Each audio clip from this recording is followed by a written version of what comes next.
Eu quero compartilhar com vocês um texto que está em Isaías capítulo 49.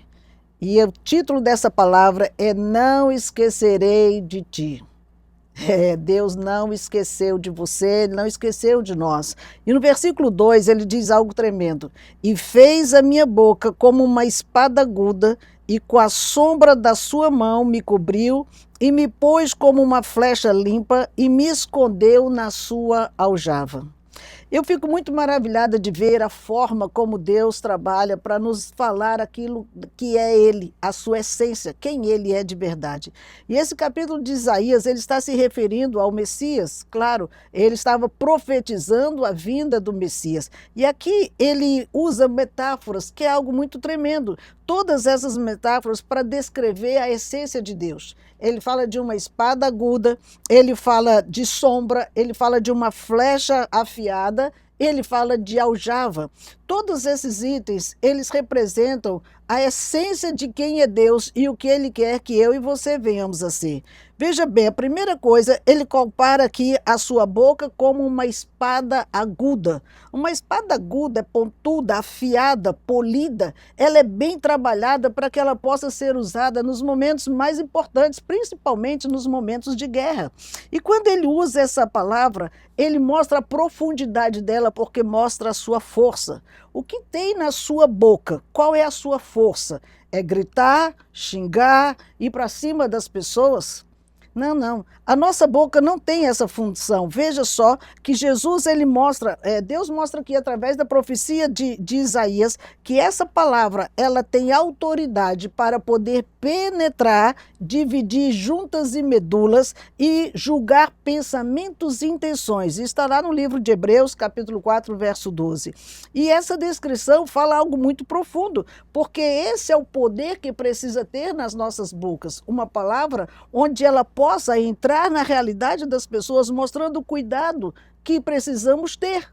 Quando nós falamos qual é a intenção do nosso discurso, é transformar vidas ou é apontar defeitos, feridas ou até matar com nossas palavras? Temos que ter muita cautela com isso, porque Provérbios capítulo 28, verso 21, ele diz que a morte e a vida estão no poder da sua língua e aquele que bem a utiliza come do seu fruto. Na outra versão ele ainda vai mais forte, ele diz: a língua tem poder sobre a vida e sobre a morte e os que gostam de usá-la comerão o seu fruto. Gostamos de comer. Qual é o fruto que nós estamos comendo? Da vida ou da morte? Qual é o fruto que estamos dando para outra pessoa se alimentar? De vida ou de morte? Porque uma palavra liberada errada, ela tem o poder de matar outras pessoas, matar sonhos, matar desejos de crescer, até mesmo de ser usado por Deus por um comentário inconveniente, por uma palavra que anula até uma pessoa que é aprendiz no reino, está começando a sua jornada, ao invés de trazer palavra de ânimo, força e vigor, acaba levando a pessoa à desistência e nem quer tentar mais. Precisamos estar atentos com a palavra que sai da nossa boca, porque ela precisa ser como essa espada afiada, não para furar e matar pessoas, mas para estarmos fortalecendo a vida delas, assim como a palavra. A palavra é forte, a palavra é poderosa, ela tem esse poder de entrar na nossa vida e transformar os nossos corações. Ele compara o Senhor também como uma sombra, com a sombra da sua mão. Imagine isso tremendo, a mão do Senhor sobre a sua cabeça, trazendo uma sombra. Ela fala de proteção, ela fala de cuidado. Como Deus é tremendo quando Ele nos leva a enxergar isso, porque a sombra, ela é tão útil no dia em que o sol está tão quente, você procura uma sombra para te abrigar. E aqui nós vemos o que diz Salmo 91, 1. Aquele que habita no esconderijo do Altíssimo, à sombra do Onipotente, descansará. Ei, o sol está quente, né? Está quente, as aflições. Tem muitas pessoas que estão assim, irmãos, fadigados, porque o sol está quente, o calor está muito grande e não estão conseguindo mais descansar. Que calor é esse? Muitas vezes encontramos pessoas tremendamente exaustas. Que cansaço está levando as pessoas a desistirem da sua jornada, a desistir da sua caminhada. Ele diz que ele é a sombra que nos faz descansar. Quantas pessoas estão cansadas de caminhar sozinhos? Quantas pessoas estão cansadas da vida de pecado?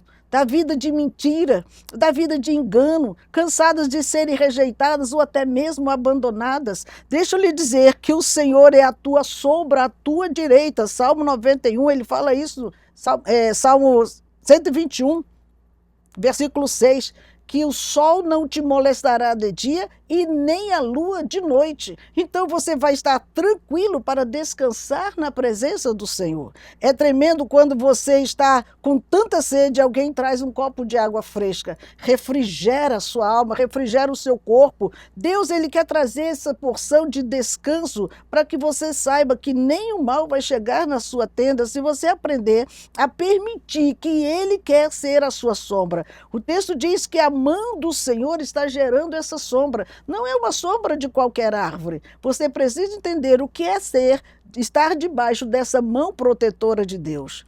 Ele faz uma comparação também com a flecha polida. E o texto diz: e me pôs como uma flecha limpa e me escondeu na sua aljava. E aqui nós vemos que uma flecha limpa é uma flecha que está pronta para ser usada. Ela já está na aljava, que é aquela cestinha que fica atrás do guerreiro, onde ele puxa as flechas para colocar no arco e poder lançar bem longe aquelas flechas. Essas flechas, quando lançadas, alcançam o seu alvo. O que ele está nos ensinando? Que Jesus, o Messias, esse que viria, era esse que estaria já como uma flecha polida. E Deus o mandou como uma flecha polida para esta terra, uma flecha preparada, pronta para ser usada, para alcançar o meu e o seu coração. E ele não erra o alvo, ele vai exatamente naquele coração aflito, angustiado, aquele que já tentou tudo, aquele que já não sabe o que fazer. Ele chega nessa hora para trazer acalento, para trazer conforto e dizer: ei, eu estou com você, eu não me esqueci de você. É tremendo quando nós ouvimos isso, porque o Senhor nos dá esse exemplo tremendo de Jesus para que eu e você possa se deixar ser essa flecha para ser polida.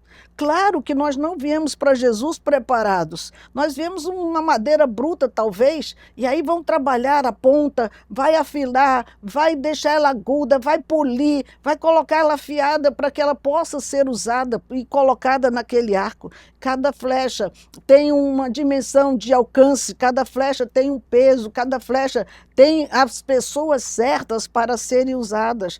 As flechas não são todas iguais, e isso fala de preparação. Ter a flecha limpa, polida, preparada, é o tempo do discipulado que você vai caminhar com alguém. Ninguém prepara a sua própria flecha. Alguém precisa polir, alguém precisa fazer todo o processo para que ela esteja pronta para ser utilizada. Esses autodiscipulados não existem. O Senhor Jesus não se autodiscipulou, mesmo conhecendo toda a verdade. Ele tirava tempo com Deus todos os dias para que ele ouvisse a voz de Deus, para que Deus direcionasse a sua vida. Até mesmo quando foi escolher sua equipe, ele passou a noite orando, pedindo orientação de Deus, discernimento de Deus, para que ele não fizesse escolhas erradas. Se Jesus fez isso, por que eu e você vamos caminhar sozinhos? Porque eu e você vamos tomar decisões sem buscar o Senhor. É muito importante que você tenha um orientador, alguém que lhe oriente a seguir o caminho correto. Não vai decidir por você, com certeza, mas vai trazer orientações para a sua vida. Quando ele está falando isso, irmãos, nós precisamos parar para pensar: estamos limpando as nossas flechas sozinhas? Ou nós temos um líder, um discipulador, uma discipuladora que está ali nos ajudando a mostrar deficiências do nosso caráter que nós não sabemos, que nem que temos, porque às vezes nós nem notamos. Mas outra pessoa está vendo falhas no nosso caráter, no trato com pessoas, no trato com o reino, no trato com discípulos, no trato com dinheiro, no trato com cônjuge. Há outras pessoas que enxergam algumas coisas que para nós ainda está fechado. E nós precisamos ouvir. Quando ele ouve, você até leva um susto. Eu sou essa pessoa aí mesmo. E não fique com raiva de quem lhe corrigiu, porque isso é para que você se torne uma pessoa melhor, seja uma flecha polida realmente, para que o Senhor possa pôr no seu arco e lançar muito mais longe. Às vezes, quando tem esse recuo de posição, deixa de ser um cargo ou estar numa posição, se sente humilhado. Não é razão para isso. Ei, a flecha, quando você vai lançar, quanto mais o arqueiro puxa, mais longe ela vai. Esse recuo estratégico não é para te humilhar, é para te lançar muito mais longe de onde você está hoje. Por isso que é importante que você permita que o discipulador entre na sua vida, para que você se torne essa flecha limpa, guardada pelo Senhor, pronto para toda boa obra. E é isso que o Senhor quer. Para quê? Para que Ele envie você. Tem muita gente se auto-enviando. Não dá certo. Você vai, não funciona, não cresce, não multiplica, porque vai na força do braço, no seu intelecto, na sua autoconfiança. Quando Deus envia, Ele te sustenta, Ele te fortalece, Ele te põe de pé, porque não é fácil. Você vai ter muitas lutas que você não imaginava que ia ter. Vai ter oposições, vai ter barreiras. Satanás não deixa ninguém de refresco, não. Ele vem pôr impedimentos para que você desista. Fica firme, resista. Mas essa resistência só vem se a flecha estiver polida, se ela já foi tratada antes, se ela já foi trabalhada antes pelo Senhor, aí sim você consegue avançar. Veja que o profeta falava no versículo 3 sobre o seu filho. E quando nesse capítulo ele fala do seu filho, mas nesse versículo 3 ele disse que o Messias viria como essa flecha polida. Para quê? Para que ele fosse glorificado. Nada do que fazemos aqui é para engrandecer nosso nome. Nada do que fazemos aqui é por conhecimento acadêmico. É para que o Senhor, somente o Senhor, seja glorificado. Por isso cantamos, é pela sua graça. Não é pelo nosso mérito, é a graça dele manifestada em nós que faz você sair desse outro lado ouvindo essa palavra que Deus está falando no seu coração. Porque essa graça precisa te alcançar. Hoje eu estou aqui como essa flecha que o Senhor está enviando para alcançar o seu coração e tirar você dessa situação de desânimo, de desistência muitas vezes. Querido, Jesus, ele veio como foi profetizado lá por Isaías. Quantos anos antes foi isso? Por isso que quando ele lança essa flecha, ele cumpre a palavra profética que foi dita. E no versículo 6, ele disse: pouco é que sejas o meu servo para restaurares as tribos de Jacó e tornares a trazer os guardados de Israel. Também te dei para a luz dos gentios, para seres a minha salvação até a extremidade da terra.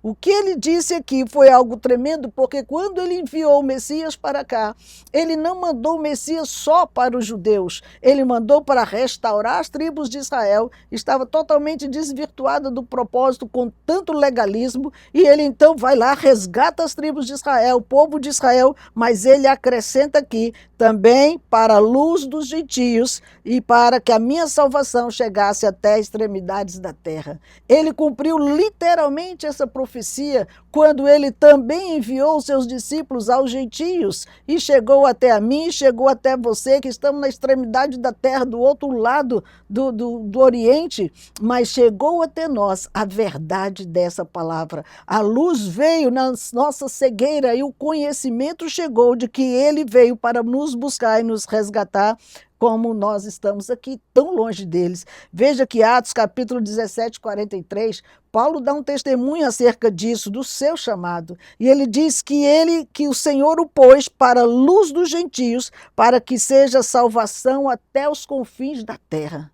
Paulo era extremamente legalista, sabia de tudo, era um judeu também, uma das suas nacionalidades também era judaicas, mas ele assim foi enviado para ele ser luz para os gentios. E bendito seja o Senhor, porque essa luz se expandiu pela extremidade da terra, como profetizado por Isaías.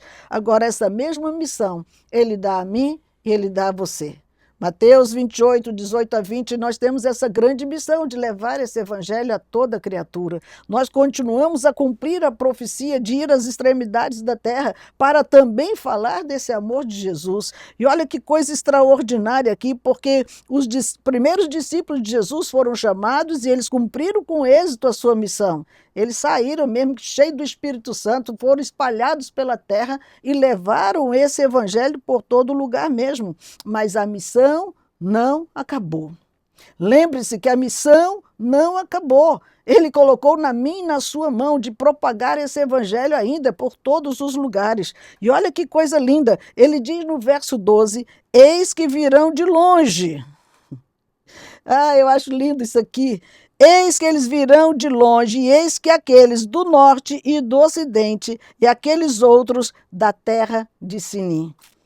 Quando eu li isso, meu coração explodiu de alegria. Sabe por quê, irmãos? Porque eu tomo posse dessa palavra. Nós estamos no norte do nosso país, nós estamos no ocidente da terra, e o Senhor está aqui confirmando uma profecia de que nós também temos uma missão. Fomos chamados para propagar a salvação de Jesus. Você está num lugar estratégico e privilegiado de Deus para levar esse evangelho a todas as pessoas. Não perca de vista a missão que Ele colocou nas nossas mãos. É algo muito fora da real pensar que Deus lá atrás já pensava em mim e já pensava em você. E Ele diz no Salmo 139, ei, quando você ainda não era nada, lá no ventre da sua mãe, uma substância informe, eu vi você, aleluia. Ele viu você, por isso como Deus pode esquecer de mim e de você? Ele já sabe desde a nossa origem o que vivemos, o que passamos, o que sofremos, como chegamos até aqui. Não fique pensando que Deus não está nem aí. Não, Ele está sim, porque Ele mostra para mim e para você aquilo que nós muitas vezes não enxergamos. Nas horas difíceis, Ele estava do nosso lado. Na hora do choro, Ele também estava ali. Na hora da dor, do abandono, da solidão, da rejeição, Ele também estava ali para dizer, ei, você não me viu, mas eu estava com você. Enquanto você olhava para as pessoas que te deixavam, você esqueceu de olhar para cima, porque eu estava ali com você. E é importante você parar para lembrar disso hoje, porque Deus não te desamparou.